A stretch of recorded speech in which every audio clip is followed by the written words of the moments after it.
Welcome back to another episode of Modded Minecraft. This is episode 13, and today we're probably going to be taking a little bit of a break from the house. We've made a lot of progress, and it is functional now, and that was more or less my overall goal, is to get it functional, and we'll worry about making the rest of it pretty later on. Today we're going to do a couple random things, a couple things in the factory.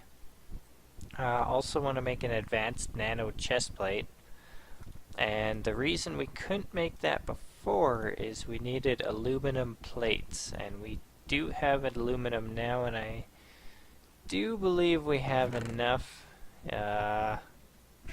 Just Okay, well, I think we might be one short still. Okay, well, we might not do that, but we'll see. I have the quarry running in the nether a little bit faster, I thought. It doesn't appear to be working at all right now. I'll have to go check that, but I've been working back here a little bit. As you remember, we had problems with the electrical engines from forestry, which was the original plan for creating MJ to run everything. That, however, did not work because they do not connect to anything at the moment. So I set up this. These are just combustion engines. They're getting water from the bottom. I added this water tank here, and there are two pumps with gold pipes going in, up and in to the tank, and then there's one pipe coming out the bottom. This one pipe coming out the bottom can pull enough water for all four of those combustion engines. If you remember correctly from the quarry, we had to have two pumps with I think we just had the cobblestone fluid pipes, which didn't move enough water, so we had to have one pump per combustion engine. However, these two seem to be filling the tank faster than even those four combustion engines are using it, which is good.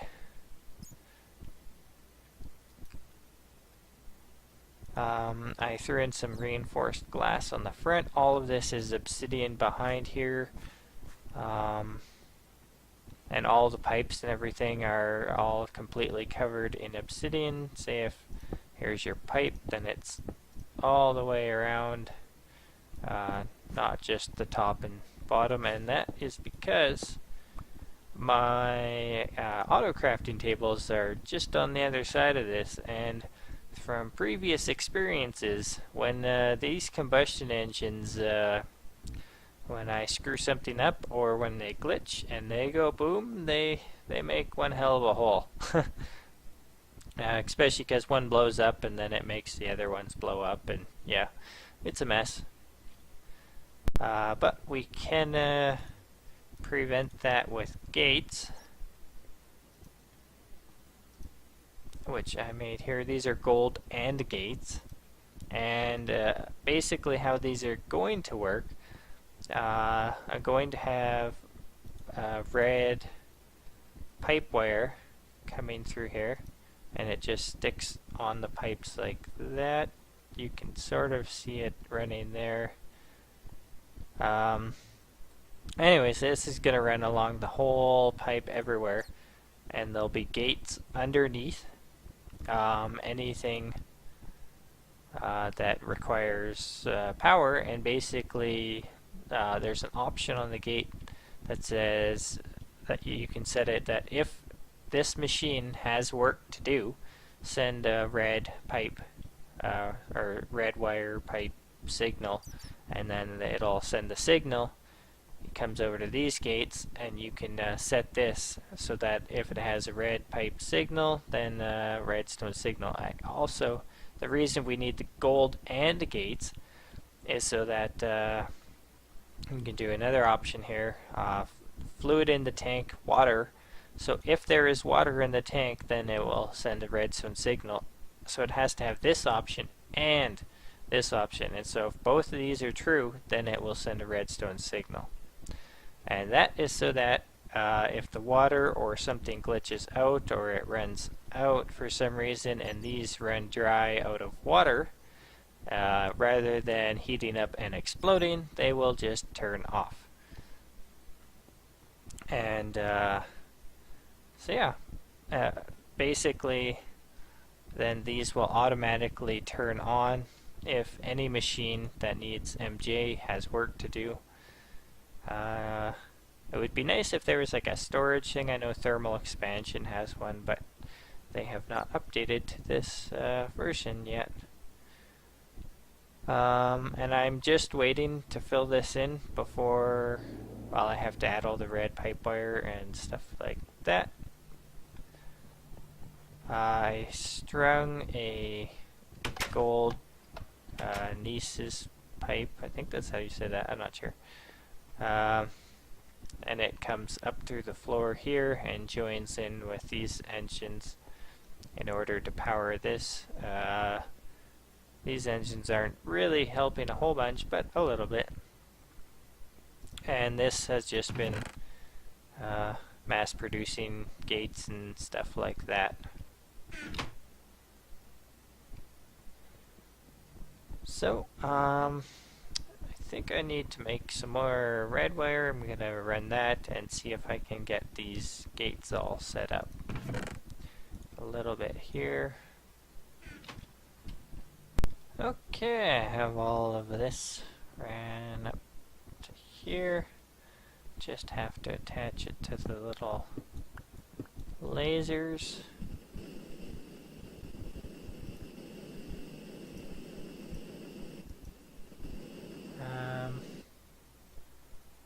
Can I get...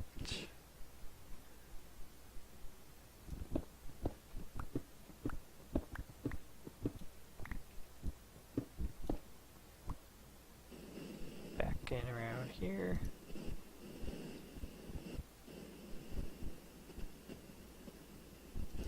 Yeah, come on. And...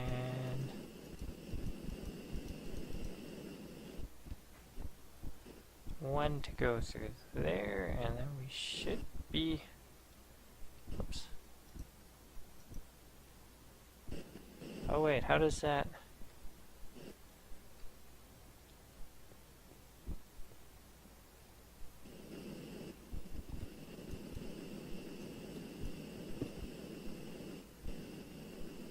Oh, I see. Just a random extra quartz cover there. Okay, so any type of iron gate and or this doesn't really matter. Let's see if we can just get this to work.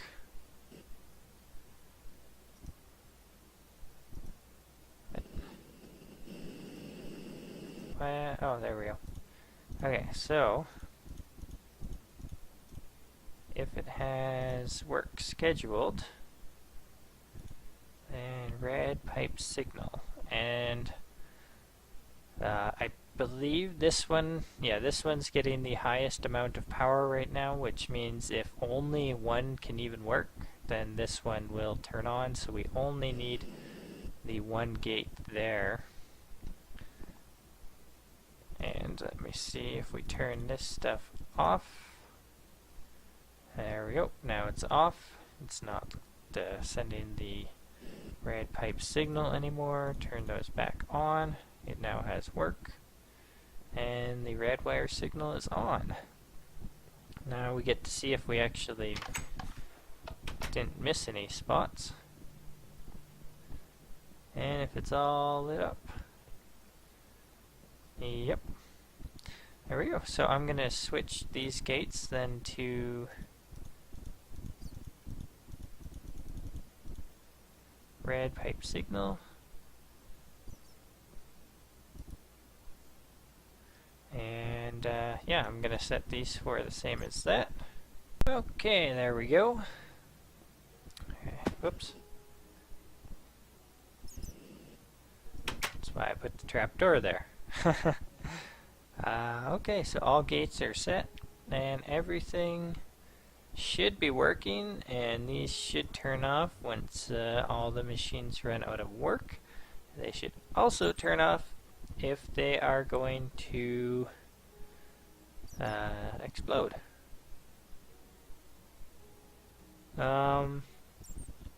However,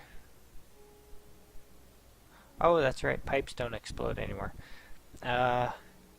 Basically what happened, if you had a lower powered machine that was requesting work and you had all four of these turned on, usually it was like the forestry machines, like a carpenter or something like that, the pipes would build up too much power because the engines were sending out more power than the machine could use, and then the pipes would build up a whole bunch of power and explode. But they changed that. Pipes no longer explode, they simply overload and turn bright glowing red. So that's okay. However, that may mean that the engines will then explode. So I'm not sure. I may have to do some tests, but I do believe if you set it engine yellow and redstone signal off, then if this turns yellow, then it'll turn the redstone off maybe? I'm not sure if that'll work or not. I'll have to test that and see. Okay, never mind. So, red, yeah, that's not an option, so. Yeah, hopefully. There is an option for pipe overloaded as well. So I may be able to do something like that if I send out, like, if I put a blue wire on there too. There's red, blue, yellow, and green you can put on each of the four corners. And maybe make a kill switch with that somehow.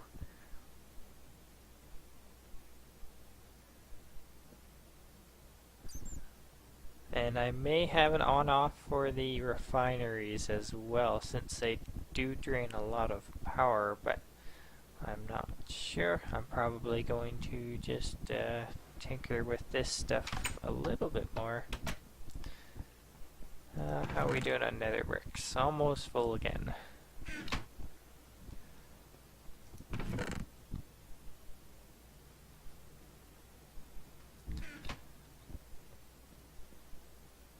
And our netherrack is completely full, and once this gets somewhere into this row, I'm just going to put everything into the, or all the netherrack into the recycler. Okay, new plan. We're gonna play with Mystcraft today, and yeah, if we happen to find a end world page, then we could write ourselves an end world, and bang, there is our industrial electrolyzer part we need. And the reason I would rather do it through a Mystcraft age than the actual end world. I have some other plans for the actual end world, and just running there, finding it, putting down a whole bunch of ender pearls that I don't have yet, and then jumping in just to grab a couple ore. Isn't really on the to-do list, so we're going to save the real end for another day, and we're going to play with Mystcraft a bit. And basically, oops, we don't have enough to make any sort of stable age. What? That's weird. Anyways, we don't have enough to make any sort of stable age, so we're just going to make some sort of age. Yeah, we're gonna kind of just run around and see what we can find. The Mystcraft ages themselves have little library structures, and they're just naturally spawned structures in the age itself, which do contain quite a few pages often, and that is how we will fill up um, our notebook with enough pages to make some decent ages. So, I'm gonna go get a couple things we need for that, such as ink and books, and I'll be back when I have that. Okay, I think I have everything I need. All I did is put ink in there.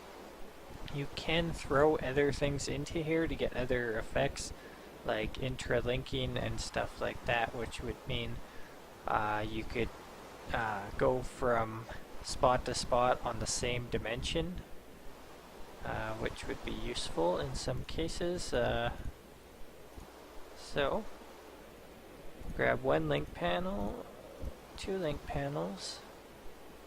One we're going to turn into a random descriptive book, and the other one into a return book that we're going to make come back to here.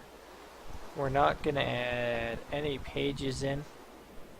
That's just because we're just going to make a totally random page and see where it takes us. And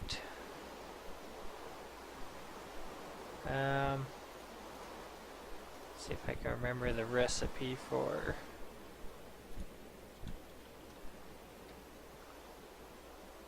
linking book. Nope, unlink book. That recipe. Paper. Maybe a piece of leather.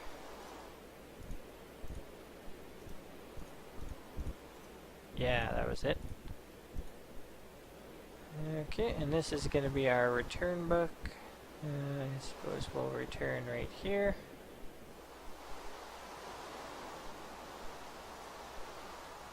There we go. So we'll take our age 2 book, throw it down there. I'm gonna leave this stuff here. I got potions with me, regeneration 2, arrows, tools are all fully charged.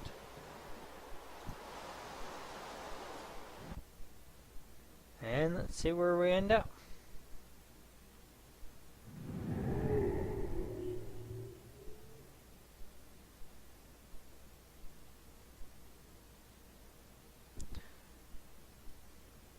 Oh, hey. Oh, that's cool. I have never seen that before. That is awesome. There's... Oh, okay, we have to go check that out. And I'm showing no signs of instability currently. It'll probably... well, it normally escalates the longer you're in the age. And basically you'll get like hunger and poison and... What? Are these all floating mushroom islands? What? That is cool. Now this is one page we definitely have to get. And I imagine you could make these out of whatever biome you wanted, but that is definitely new, definitely cool. But I'm going to, I guess we'll just start wandering around and see if we can find any. Oh, there's one. That was easy.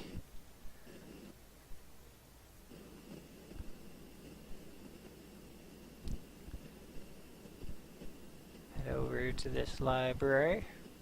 Easy to pick out when you have a jetpack.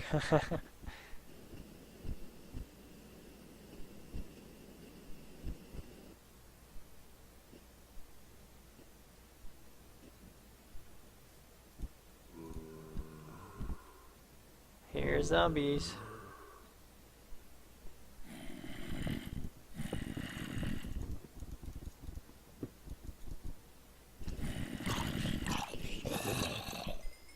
There we go. I find a lot of things often spawn up in these webs here. And sometimes they're creepers, which is usually bad. But, oh crap, I forgot my notebook. Anyways, let's see what we got. Oh, floating islands. Nice. Full length. Watercolor. You can change the watercolor. That's cool. And, because I've done this before, secret chest. Snowy rainforest. Dark moon. Forest biome. Twilight swamp. Oh, that's cool. You can have the twilight biomes now? Huh, another new thing. Slow weather. And zenith. I don't know what that is. But I'm going to collect some books. Because you can never have too many books.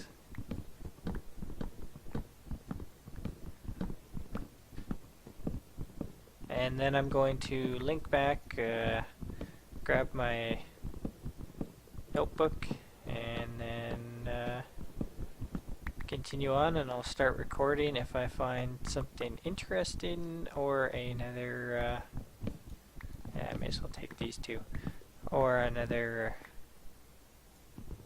library.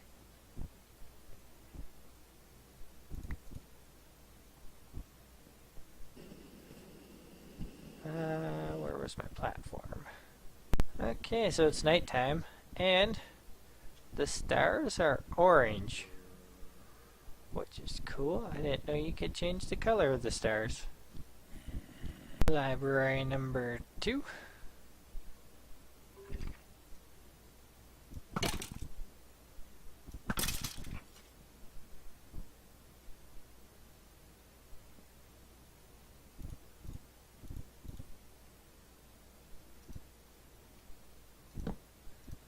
Navy, I suppose that's a color. Hell biome, that's interesting. Natural foliage color, huh.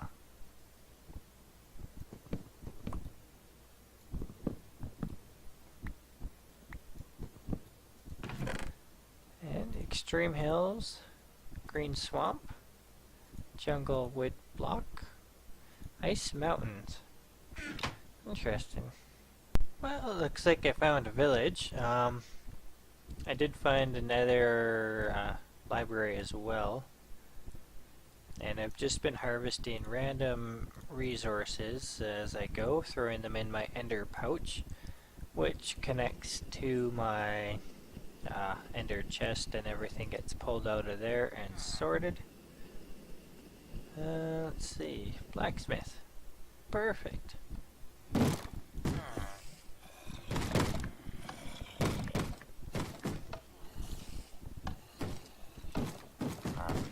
Eternal weather. Let's see. Brass, tin, coke hull, bronze boots and helmet, steel pickaxe, some bread. Yeah, just take everything. Uh-oh.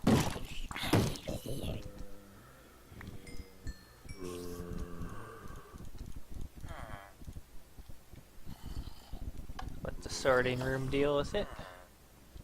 Oh wow, that tree grew right through that house. But I'm gonna continue on again, and yeah, hopefully find some more interesting stuff.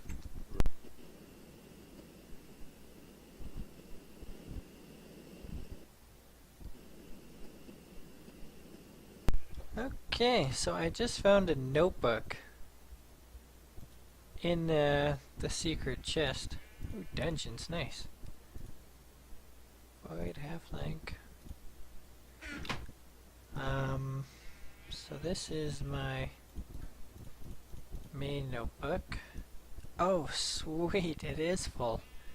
Ravines, Twilight Swamp, Dark Stars, Red Biome, Twilight Forest, I don't have that one. Dark Forest, Zero Length. Well, that is cool. I didn't know you could get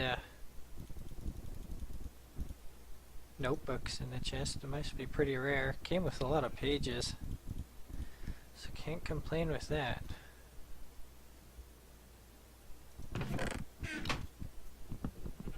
Okay, so I am back and currently trying to write myself an age here. I sorted all of my pages into about 15 categories. I didn't actually have enough leather to make all of the books that I need, but for now this works. And basically what you do is just start off with a biome controller. I just picked a single biome, then you go into your biome, pick your biome. Celestial bodies, you normally need to pick 1 star, 1 sun, 1 moon, but I don't really have any that I want, so I'm just going to leave it blank. Then you can pick your features. Do you want caves, dungeons, floating islands, ravines, villages, stuff like that.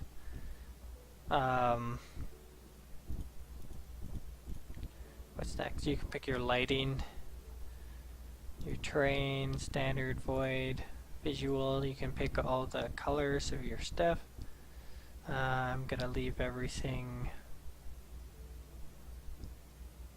default, I think. But then your weather, color, directions, and normally you need stuff from every category or else it will be unstable. So this is probably going to be unstable because I don't have enough pages to make a stable age, but I'm just kind of putting together a couple things and see what I come up with. Okay, I think I have this figured out, but I'm sure some of this stuff won't work. I know a few things changed. So I have a single biome of meadows, surface lakes, villages, floating islands that are enchanted forests.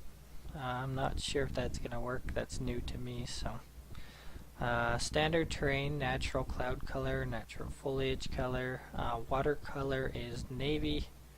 I'm not sure how much difference that'll make, but I thought I'd try it. And glowstone blocks, you may need a crystal page to make that work. I'm not sure. And then clear modifiers, which is just a good thing to have on the end of every single book you make. And basically, if any of these don't work, like if this glowstone block does need the crystals, it'll forget about the glowstone block pages even there, and it won't cause any instability. So I got my last piece of leather that I have in there, and then you take the notebook, right click it, whoops, link panel first, so I can actually link to the age and I don't just make a book. There we go, put in all our pages. We get a descriptive book, and let's name it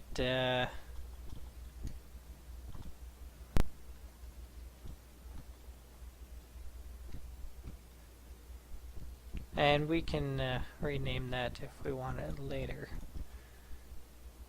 I also have my return book with me, and I'm just going to take this notebook for anything else, and let's just put it here. Should be all ready and set to go.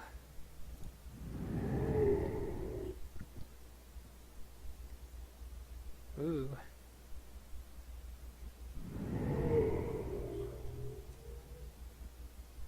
Oh, that's different. Is this a meadows? Woodlands. Huh. I guess I did that wrong.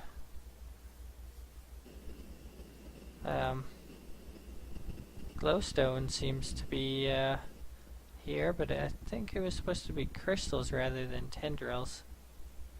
I can't imagine this age is overly stable. Huh.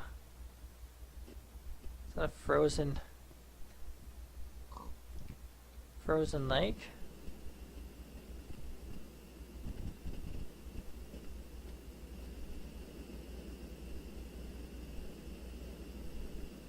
We have our floating islands, which is Enchanted Forest. Okay, so we did do that right. We got a village built into the side of it here. That's kind of funny.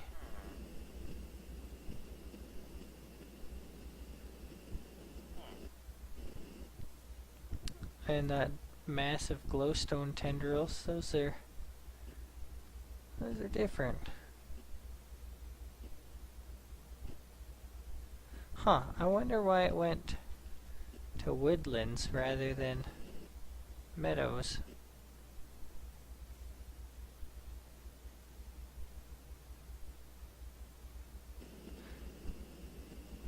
But anyways, I'm going to take a quick wander around and see what else is here. Well, that world wasn't too bad. Not up until the point where the sheep started lighting on fire. And then I started lighting on fire, but I got a little bit of glowstone out of it, so I guess I'm okay with that. But we're going to